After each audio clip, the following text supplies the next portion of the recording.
Hey there guys, this is your host Richard with another marvellous video. For fans of fantasy lore, the Spiderwick Chronicles was a revelation. Discovering the original books as a child was more like finding a portal to a more exciting world where even the most outlandish of things began to seem mundane. To be honest, the appeal hasn't faded away despite all the years since the book's original release. Perhaps that's why Hollywood just won't stop trying to adapt these imaginative masterpieces. Their most recent attempt happened just this year with a TV series created by Aaron Eli Colietti that premiered on the Roku channel. Unfortunately, the series didn't really capture the audience it had hoped for and garnered mostly negative reviews from critics and fans alike. But the struggling show did manage to get us talking about the strange mythical creatures that inhabit the Spiderwick Estate. Thus, in this marvellous video, we'll explore literally every creature that's appeared in the storied saga over the years and see what made them click with audiences. But before we move on, please like this video and subscribe to our channel. It might just be a small click for you, but to us it means an awful lot. With that out of the way, get ready for some magic because here we go.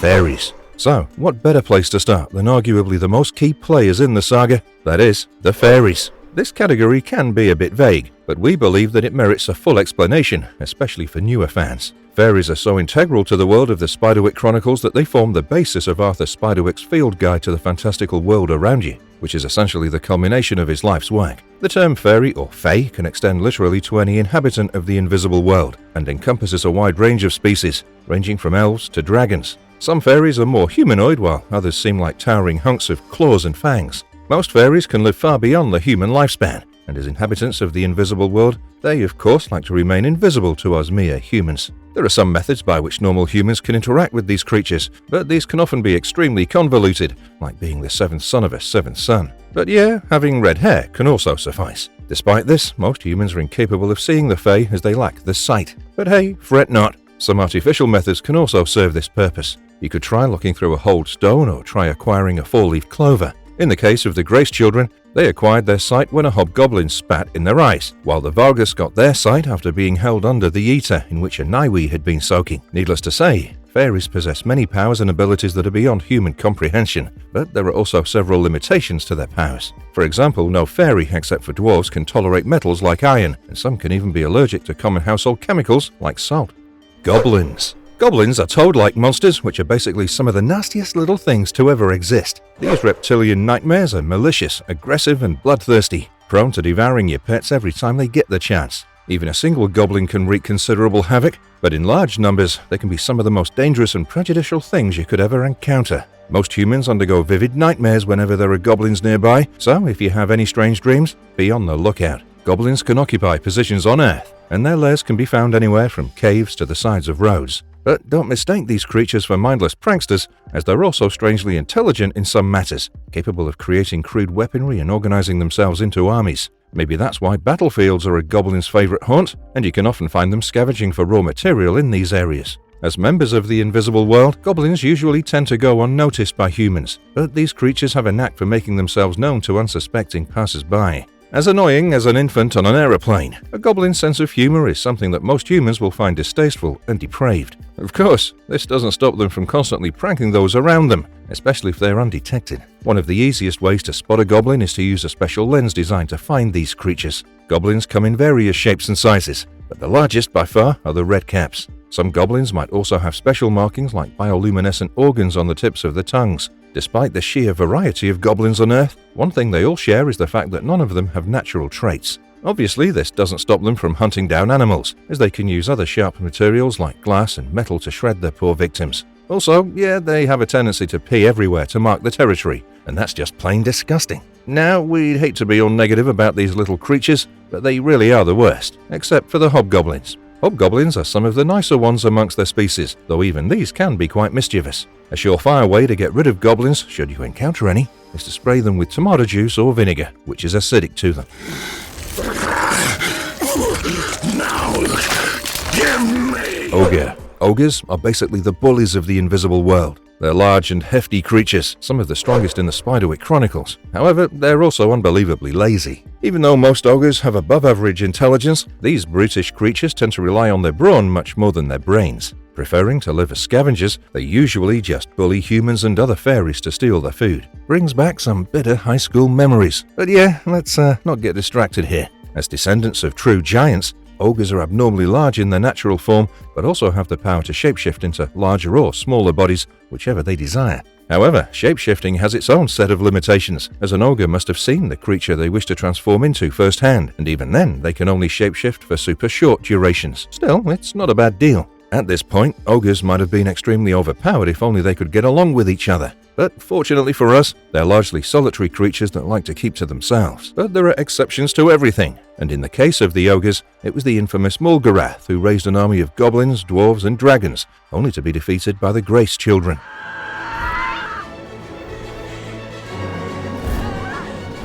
Griffin. A griffin or a griffon is one of the most magnificent beasts you'll ever set eyes on. Thought to be the offspring of a lion, the king of all beasts, and an eagle, the king of the sky, a griffin is a regal being in every sense of the word. These beasts usually have the head, wings, and plumage of an eagle, with the lower body and tail of a lion, with a temperament to match. A single nip from a griffin's powerful beak or talons can easily sever limbs in the blink of an eye. About the size of a bus, a griffin is as formidable as it is awe-inspiring, but despite its natural advantages, this creature is extremely rare in nature. In the world of the Spiderwick Chronicles, many griffins migrated to the Middle East and Eastern Europe in the 13th century. As these creatures became acclimatized to hiding away in the deserts, sightings became much more frequent, and only when they were in flight in search of food. The most well-known of these magnificent creatures is obviously Byron, whom the Grace Children encounter in the captivity of the Goblins. The children were actually able to form a bond with the solitary creature after saving him from the Goblins, proving that even magical lion-eagle hybrids sometimes need friends. Byron has come to the aid of our protagonists on multiple occasions, showcasing extreme loyalty towards his friends. Though griffins can be befriended, they're still very hostile towards smaller animals, especially horses whom they literally can't stand.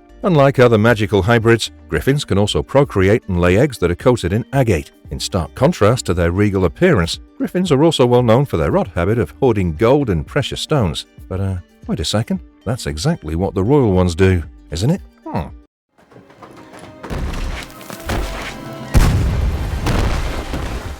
Troll. The Spiderwick Chronicles are filled with creatures that many of us would like to meet, but if we had to pick one that we wouldn't wish even upon our worst enemy, it'd have to be the troll. These large masses of muscle and sinew are afflicted with a boundless appetite for meat, which allows them to devour entire flocks of livestock in a single go. They love sheep, but aren't really that particular, to be honest. Their physiology also grants them endurance in extreme weather conditions, owing to which they usually settle in areas devoid of human presence. They're known to hole up in places with fresh water, and their homes are basically makeshift huts made of mud and rush. Though they're some of the most ferocious creatures to ever roam the earth, trolls are still woefully weak in direct sunlight, which turns them into stone. Thus, these creatures can also be found under bridges or in deep bodies of water, which can protect them from contact with sunlight. Many trolls can therefore be amphibious and are often covered in water plants. They can be recognized by characteristics like drooping ears, overlarge hands and feet, and flat teeth, etc., which are all adaptations that allow them to survive in water bodies. Throughout the Spiderwick Chronicles, our heroes have various run-ins with these creatures,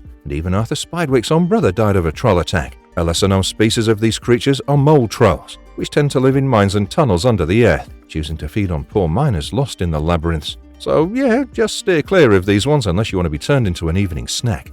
Dwarves. One of the most evasive species of fairies known to man, dwarves tend to live under mountains and within deep forests. They're largely subterranean and actively avoid bright light, which is why many are even deemed to be nocturnal. These are one of the smartest species of fairies and can forge any metal into the sharpest of weapons. The younger ones are rather stone-like, which has led many to theorize that dwarves are carved from rock instead of being born. As they grow older, their skin becomes more polished, shedding the rough texture to resemble smooth marble. Due to this, they're also quite adept at disguising themselves as rocks or tree stumps, but one can always tell upon looking closely as their features are quite prominent. Dwarves are generally very hard workers with strength that surpasses the size of their bodies. These small, rugged creatures are especially particular about bravery and loyalty, going to great extents to punish individuals who belittle them. Due to their naturally long lifespans, dwarves live in a constant state of melancholy, crafting creations that can fix the flaws of nature itself. Dragons. The next entry on our list is a creature that inspires fear and awe like no other. These reptilian creatures are the very picture of terror, and a single breath from them could literally annihilate a human being. Of course, we're talking about the dragons. Dragons in the Spiderwick Chronicles are some of the most revered creatures to ever exist, and for centuries parts from these creatures have been used to develop medical potions and cures. These massive beasts are at the very top of the food chain and have all the good stuff in their arsenal: fearsome teeth, vicious claws, and invulnerable hides. More importantly, they can also breathe out a poisonous vapor that stings and burns any individual they come into contact with. They're also so venomous that even a single touch can expose you to the lethal poison. These fearsome beings also have a taste for livestock, especially cows, as milk accelerates a dragon's growth to an alarming degree. They're also known to attack humans, but only when they're exceptionally hungry. Dragons, though solitary creatures, can still be found in pairs and reproduce through eggs, much like snakes. There are 6 known species of dragons: Old World worms, long-tailed wyverns, Chinese dragons, Draco-Ethiopicus hydras, and the Andes sky dragons. Elves. These powerful humanoid fairies are the aristocrats of our fantasy world. The elegant creatures that choose to live in the woodlands are some of the most dignified beings to grace these lands. They can often be found indulging in feasts, dances, and general merrymaking. But don't be fooled. Elves are very proud creatures that can get extremely temperamental at a moment's notice. These creatures are capricious by nature, valuing freedom to the point of having only a few select rules to govern themselves. Sometimes these creatures can drag people to their fun parties, but stay warned, elven music is very likely to cause madness. So yeah, don't wander off into the scenic woods every time you hear music coming from afar. Elven civilization is governed by regional monarchies where queens are given greater authority than kings. So yeah, I guess they really are ahead of us humans in some ways. Elves also have 2 courts, Unseelie and Seelie, which contain malevolent and benevolent individuals respectively. Elves are said to be breathtakingly beautiful, with pale, almost translucent skin and leafy growths on the heads that change color with each season. The most discernible feature, however, is frail insect-like wings, which allow them to flutter in Everglades. These mysterious fairies are also some of the most powerful practitioners of magic that we've seen throughout the series, as their ancient fey magic is the root cause of many miracles we see out here in the human world. Elf magic is actually powerful enough to preserve a human for centuries without them aging, but once this human leaves the elf's mound, all the years shall return to him, basically making him crumble to dust. The appearance of elves indicates the shifting of the balance, making them one of the most important creatures in the Spiderwick Chronicles. Phooka. From the graceful elves to the roguish Phookas, there's quite a stark difference. Phookas are mischievous tricksters that can shapeshift into animals like horses, rabbits, goats, dogs, and sometimes even humans. The only way to tell a Phooka apart from a real animal is through the trickster's dark fur, which remains unchanged no matter what form it takes. The Phookas take these alternate forms to lure unaware humans into some strange pranks that cause no real harm but leave the victim completely terrified. The Phookas are not evil creatures though, and can even help people on occasion, leading them away from situations that are too dangerous. Due to this, despite its trickery, the Phooka is known to humans as a trusted and benevolent fairy. The Phookas also have some peculiar quirks, like the ability to swivel their heads like an owl, 2 sets of ears, and several insect-like eyes. It's also rumored that they're linguistic geniuses, capable of speaking any language, whether human or animal. Phookas tend to live mostly in trees, but some of them prefer living on the ground near human settlements. One of the few known Phookas from the series lives in a maple tree outside Elven Grove. It's likely that this one old trickster, as both Arthur Spiderwick and his descendants, the Grace Children, have encountered him at different points in time.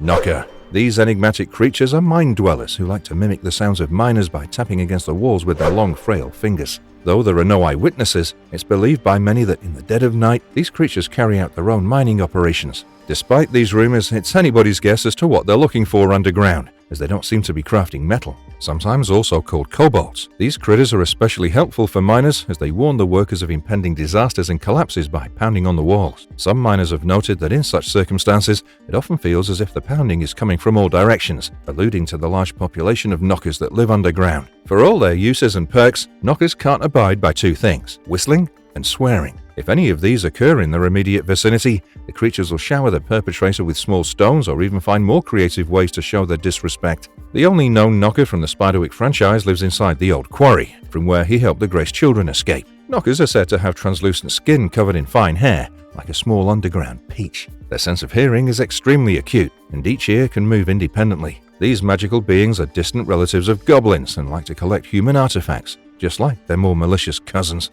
Nixie. For our next entry, we'll move from subterranean tunnels to cold, watery depths to study the aquatic creatures known as Nixies. These petite, agile creatures are said to be the guardians of the body of water they inhabit, but they're also bound to it. This means that they can only access a specific area around their chosen body of water and can venture no further than that major limit. Due to this, these creatures rely heavily on land-dwelling fairies to bring them information from across the land. These creatures can be easily identified using the green liquid that constantly oozes from their skin and clothes, which gives their skin a greenish sheen. Since they're amphibious, they possess legs instead of tails, which can help tell them apart from mermaids. However, a Nixie's most powerful ability is hydromancy. I mean, if you can literally control the water you live in, it does make you sort of overpowered. Like elves, these creatures love music and are extremely proficient at making musical instruments from reeds that are found on riverbanks. The music these critters produce is said to be powerful enough to enthrall even giants, making the monsters vulnerable to surprise attacks. As they also possess extreme curiosity regarding landfolk, they're much more likely to interact with humans than merfolk. These beings will occasionally use their sweet magic to lure humans into the pond, but rest assured they mean no harm. More interested in company and communication than drowning their victims. If you're lucky enough, a Nixie will even teach humans powerful songs to control different natural elements like wind and water, but this requires the individual to be a powerful songstress. As herbivores, Nixies feed exclusively on aquatic fauna and can also befriend freshwater animals like frogs. These frogs often come to the Nixies' aid, protecting them from hunters and predators. Some extremely powerful Nixies have also bonded with alligators and crocodiles in the past to defend themselves from the bloodthirsty goblins. All Nixies have a translucent membrane that acts as a third eyelid and lacks hair and tails. Arthur Spiderwick stated in his work that though male Nixies do exist, he never found any, despite his extensive searches. When the Vargas children set out on their adventure and beyond the Spiderwick Chronicles, 3 Nixies, Taloa, Uki, and Ibi, played pivotal roles throughout their journey. Makes you wish you were friends with these underwater fairies too, doesn't it? Sandspur. This is perhaps one of the more disgusting ones on this list, as Sandspurs are small fairies with an insatiable hunger for trash. Sandspurs are also extremely fond of sand. I mean, just look at the name. Still, these creatures are extremely evasive and are one of the few species that don't appear in Arthur Spiderwick's field guide. Strangely, there's a picture under the subheading of Goblins in this book that closely resembles a Sandspur, but this connection between the two has been speculated up until now. In the books, we get our first mention of these creatures when Laurie and Nick Vargas manage to catch one and keep it as their pet. The Nixies, like Taloa, seem to mistake him for a hobgoblin, while Laurie identifies the creature as Spriggan. At the end of the book, the Sandspur uses glamour magic to make himself look like a cat. Giants. As you can probably tell, we've reached one of the bigger entries on this list. Jokes aside, the giants are basically the heavy hitters of the Spiderwick Chronicles. These lumbering humanoids can be as large as literal hills, and sometimes might even seem like one. After all, they're not the most active of creatures and prefer to spend the bulk of their adult lives just hibernating. We're kind of envious, but that's alright. So anyway, these giants can hibernate for long enough that vegetation grows on their backs, making them completely indistinguishable from the neighboring landscape. Due to this, it's not uncommon for humans to stand right on top of a giant and not even realize it. These creatures are also highly solitary, averse to forming any sort of bond, and can remain passive through even the most taxing of situations. But yeah, if you do manage to anger a giant, be prepared for a destructive rampage with you at its center. Whenever a giant takes over a new terrain, it'll raise the entire neighboring area to the ground using forest fires to stake their claim. Giant territory is usually marked by strange land formations, like an entire hill made of dung. Not the most pleasant of environments, to be frank. It's been documented that the giant's skin resembles earth, with vegetation, moss, and lichen growing all across it. But even if you rip the skin off a dead giant, the inner flesh still resembles a peculiar mixture of dirt and earth. Every 500 years, every giant on the planet will awaken at the exact same moment, with their primary objective being the defeat of Hydras. Many other species are direct descendants of giants, like trolls and mermaids. Mermaids. These marine fairies are some of the most reclusive creatures in the Spiderwick Chronicles and couldn't really care less about us land dwellers. They're defined by their humanoid upper bodies as well as their fish-like lower half, which also allows them to move through water at frighteningly fast speeds. These aquatic beings are said to be stunningly beautiful, but that's directly proportional to the amount of danger they pose.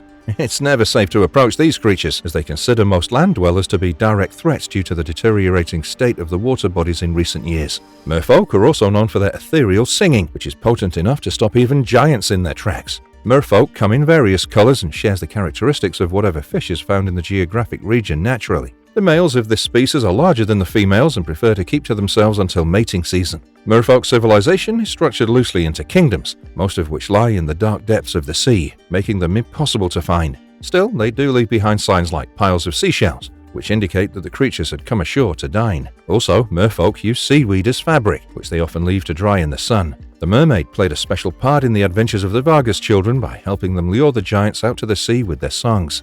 Hydras, or the Worm King. Our next creature is almost a complete mystery, with barely any documentation, even in Arthur Spiderwick's field guide. We do know that the prominent academic did study these creatures at one point in time, along with Jack's father, but the fact that the creatures still find no mention in his work definitely makes them more intriguing. We first get to know of these fearsome creatures in the midst of the Vargas' quest to stop the giants from burning Florida, but they soon realize that without the giants, the Hydras would literally destroy everything. It's evident from this small instance that the Worm Kings are large-scale threats that could take over the entire planet with ease if only given a chance. Hydras resemble certain species of salamanders when they're younger and hatch from eggs in large holes. This process takes place on such a large scale that it can create sinkholes within the earth filled with pockets of methane. Once the Hydra offspring hatch, they make their way to the surface by intertwining the tails and pulling each other up. A full-grown Hydra can easily reach the size of a giant. These creatures also have the same hibernation cycle as the giants, as both wake up at the same time every 500 years. This is part of an intricate cycle, as giants are the only beings powerful enough to stop these waking disasters from purging everything in sight. Giants usually hibernate in the vicinity. For instance,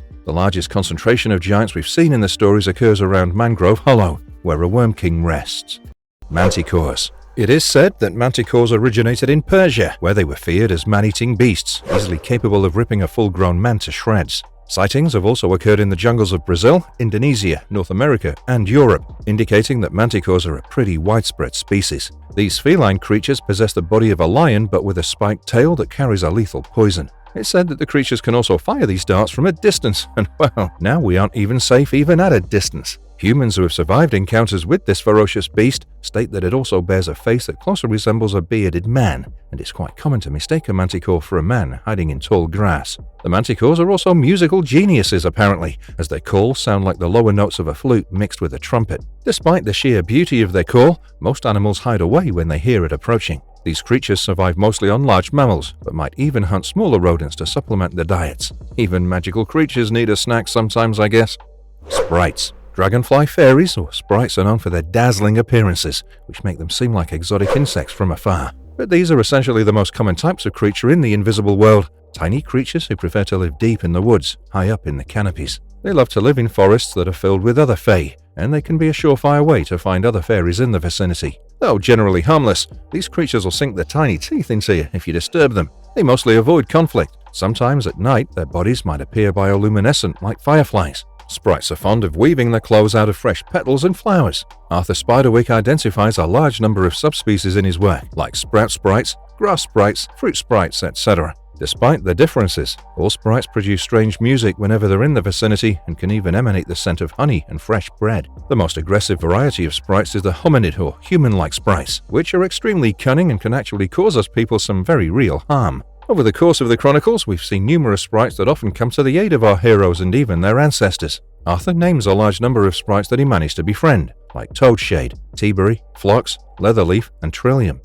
Boggart. When the gentle fairies known as brownies are abused, either through neglect or insult, they'll turn into boggarts. Boggarts are malevolent little creatures who find happiness in tormenting the very same people they once protected. Their means are indirect though, like causing milk to go bad or making your poor pet dog lame. Mischievous as they are, they like to steal food and hide household items to create confusion among the household. They're often confused with poltergeists, but boggarts can be reverted to their nicer selves if treated nicely and with dignity. One of the most famous examples of boggarts in the series was Thimbletuck, who played a pretty pivotal role in the adventures of the Grace Children. If you find your household slipping into disarray because of seemingly mundane things, a boggart is likely involved, especially if muffled laughter follows your confusion.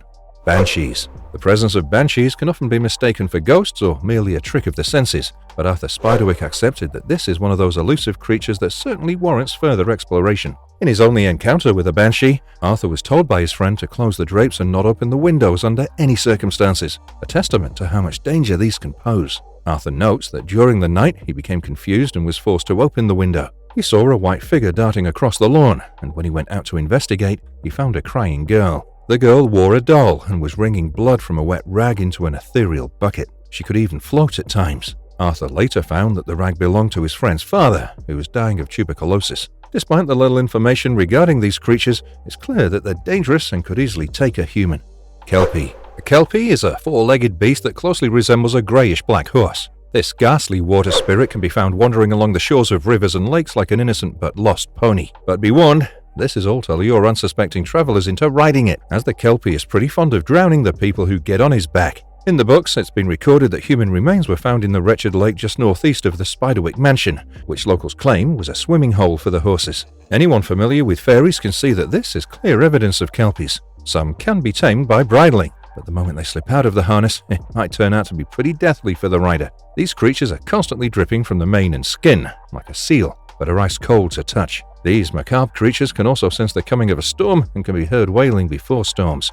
Cockatrice. Speaking of the macabre, let's now look at the creature that can literally kill you with a single gaze. A cockatrice is a bird-like monster that can turn anything that makes eye contact with it to stone. But wait, there's more. It also has an extremely potent poison in its saliva that can be felt by even an elephant. Sometimes known as a basilisk, the creature looks like a cockerel with a serpent's tail. Legend states that the birth of a cockatrice is a very complex affair, which is the result of a 7-year-old cockerel's egg laid during the full moon being heated by a snake or a toad for 9 full years. The only way to protect yourself from this death machine is to avert your gaze or to carry a mirror that can turn the creature's gaze right back at itself. Though overpowered, this beast has some natural predators, like the weasel, who's said to be a cockatrice's natural enemy. Even more effective is the crowing of a cockerel, which can make this creature go mad and thrash itself to death.